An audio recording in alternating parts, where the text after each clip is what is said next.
We are live at the Shrine on Airline, formerly known as Zephyr Field, situated just in between the New Orleans Saints and Pelicans practice facilities and beautiful LaSalle Park, right there on Airline Drive.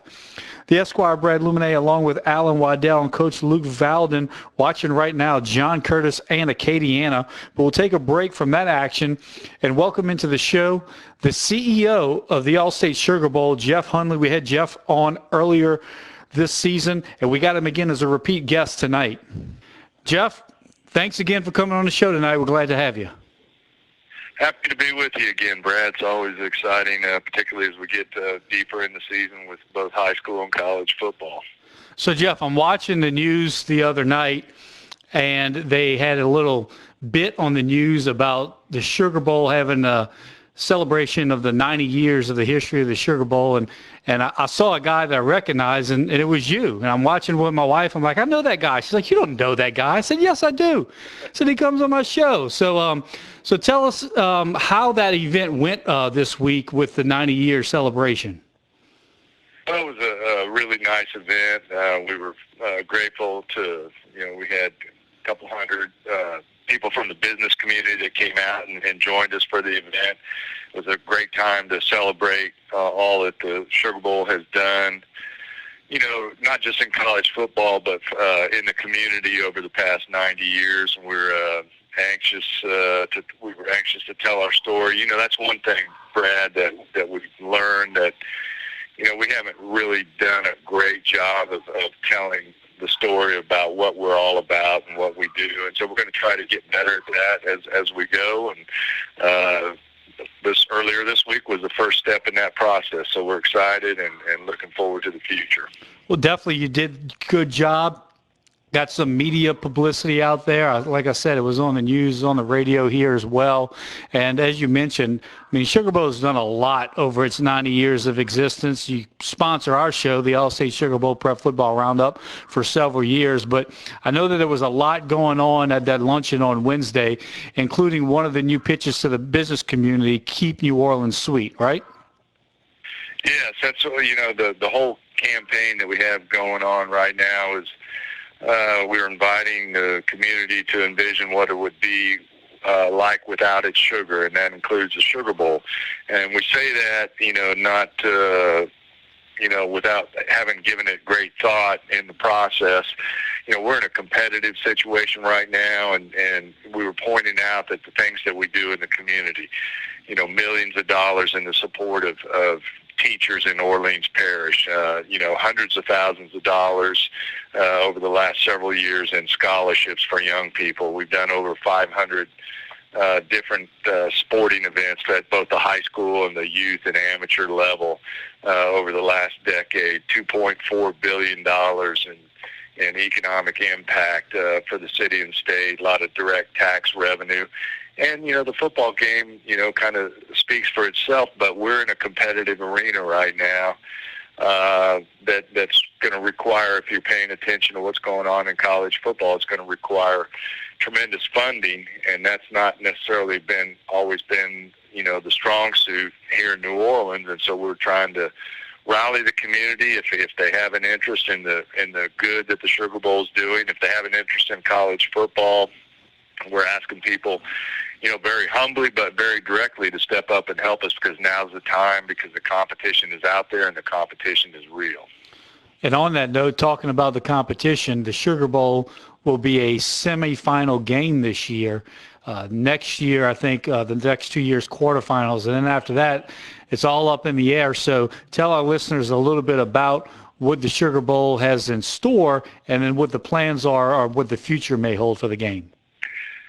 Yes, as you said, we've got the semifinal this year, which is the last year in the 4-team college football playoff. Next year, the playoff expands to 12 teams, and we know we have a quarterfinal next year and the year after. But after that, we don't have a contract with the playoff, and that's where the competition I mentioned earlier comes into play. There are cities like Nashville, Houston, San Antonio, Las Vegas, cities that have a lot of money to throw at this thing right now. And, because of all the changes, people leaving, USC and UCLA leaving to go to the Big Ten Conference, Stanford and Cal jumping all the way across the country to join the ACC. That's all being done in the pursuit of new money and new revenue.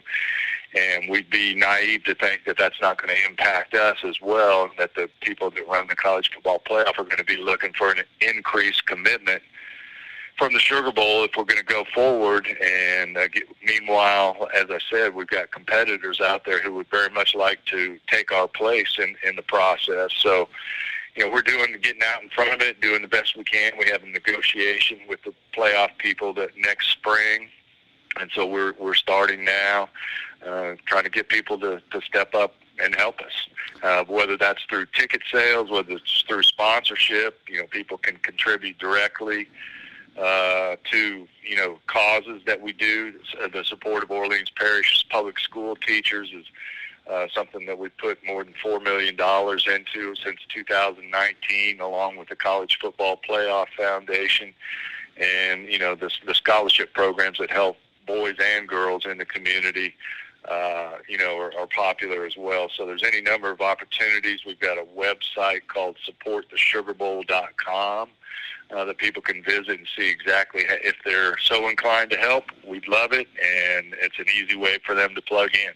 There you go. If you are interested in helping out the cause and keeping this storied game here in New Orleans, go visit that sugarbowl.com and help out to the best you can. And Jeff, if it's any consolation, we do these interviews every week. Y'all are kind enough to set them up with individuals who've played or coached in Sugar Bowls. And I'll tell you this, they always remember their Sugar Bowl experience. They remember the culture. They remember the hospitality. They love playing in the game, but they always remember everything else that comes with that visit to New Orleans. So if that says anything about how you've done it in the past, that should be a good indicator of the people's interest in coming back in the future.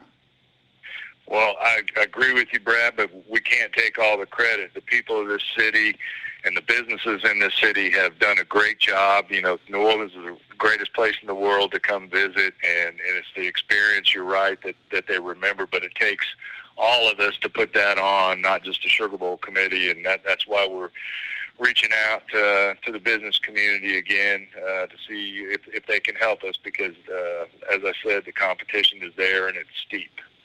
So, Jeff, you've been busy with a lot of stuff, as you mentioned, but have you actually had a chance to just relax a little bit and maybe watch a couple games on Saturday this year? And if so, what are your thoughts? I think we all agree LSU's got one of its best offenses in the history of the Tiger football program, probably one of the best offenses in the nation right now, but they're struggling on defense. Tulane's having another great year, looking to win another conference title. You had a chance to watch any of the local games or any particular game around the nation?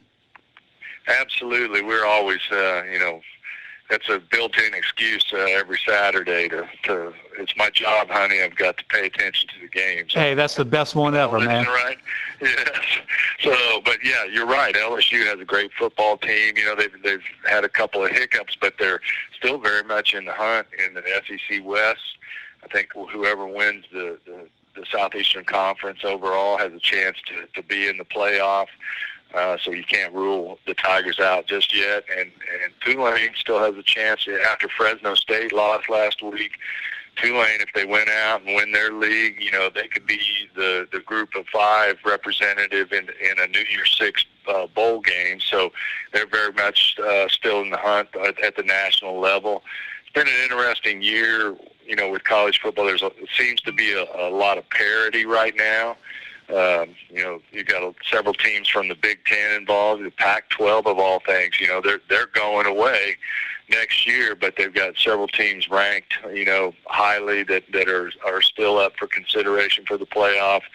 SEC with Georgia, Alabama, LSU still in the hunt. Florida State's good. Texas, after losing last week, they're probably not as sexy as they were earlier, but Oklahoma's right there. So there's a lot of teams still that could make the playoff, and that it's going to make it really fun coming down the stretch to watch how it all shakes out, because it's not, to me anyway, it's not as necessarily predictable this year as perhaps it's been in the past. Yeah, kind of the irony maybe in all this is, as you said, the Pac-12 is going away, and just record-wise, they might be the conference with the best record from top to bottom of their teams.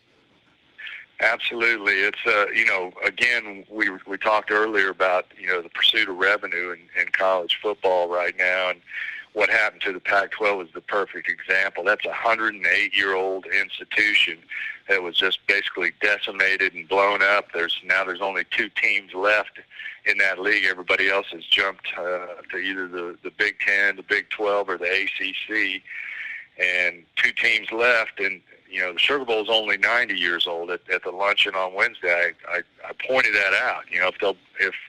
If a 108-year-old institution can be blown up over the pursuit of money, we're only 90 years old. Let that sink in for a minute. So, again, this is our plight is real, but we feel confident, and we feel that the people of the community will step up and help us. And at the end of the day, New Orleans will come out a winner, and we'll be involved in the playoff going forward. Well, there you go. Business owners, individuals, residents of the metro area. If you enjoy the Sugar Bowl and everything that it brings, then if you can help out in any way, please join the cause for the Sugar Bowl. Jeff Hundley with us, the CEO of the Sugar Bowl, making that pitch to you as well. So, Jeff, look, man, I really hate to do this to you. You are already an honorary attorney because you passed my bar exam several times. But, man, I hate to do this, but I'm gonna have to ask you to take it again. So, Brad's bar exam, 30 seconds, true, false. You ready? Yes, sir. All right. Since it was formed in 1934, the Sugar Bowl has hosted more national championship teams than any other bowl. True or false?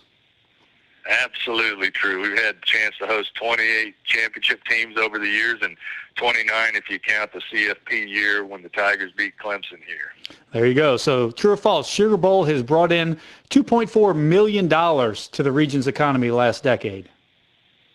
Almost, but no, that's false. It's actually $2.4 billion there. All right, true or false, the Sugar Bowl is a national playoff game every single year. Actually, right now, that's true. The 3 years that we have left under contract will be a semifinal game this year, and then when the playoff expands, the next 2 years will be a quarterfinal game. We're excited to be a part of it. The game will matter on an annual basis. All right, true or false, former New Orleans Saint quarterback and future Hall of Famer Drew Brees holds the record for the most passing yards in Sugar Bowl history. Well, that could have been true, but Drew would have had to have played in the Sugar Bowl for that to have happened. So it's trick question. False. I think Tim Tebow had the record for one game, and another Gator, Danny Warfel, who played twice in the Sugar Bowl, has the record for the most passing yards because he had 2 games under his belt. All right, true or false, Sugar Bowl is only about football. Absolutely false. Been here 30 years now, and it's hard to imagine or think of a sport that we haven't been involved with it at some point in time. All right, you just mentioned it. Always been involved in sports. True or false, the Sugar Bowl is only about sports. No, I mentioned that's a false because we were involved in helping the community out in any number of ways. Teacher support.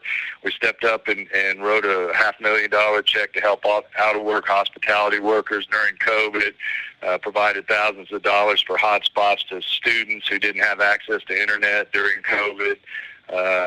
We try to step up and help the community wherever we can, and we're hoping we're able to do that for another 90 years going forward. All right, last one. True or false, the LSU Tigers will play in the Sugar Bowl playoff semifinal this year. Can I say, is that a trick question? Maybe. I don't have my crystal ball here, but they certainly have a chance, and if they play well down the stretch, who knows? There you go. Thanks, Jeff. I appreciate your time, man. Thanks for everything you've been doing. Check it out if you're interested in helping out the Sugar Bowl cause. Not only, as Jeff said, the game, but a lot of give back in the community program. They need your help right now so that they can continue to be one of the top bowls in the United States of America. Jeff, thanks so much for joining us tonight, man. We're really glad to have you. Thank you, Brad. Really appreciate what you all do for high school football in the area. You all do a great job. Thanks, Jeff. I appreciate it. All right, Jeff Hundley, the CEO of the Allstate Sugar Bowl. It's time for a break, but after that, we're going to come back from the Shrine on Airline. John Curtis, Acadiana, stick around. We're with you to 10:30 right here on the Allstate Sugar Bowl Prep Football Roundup, only on WWL. WWL.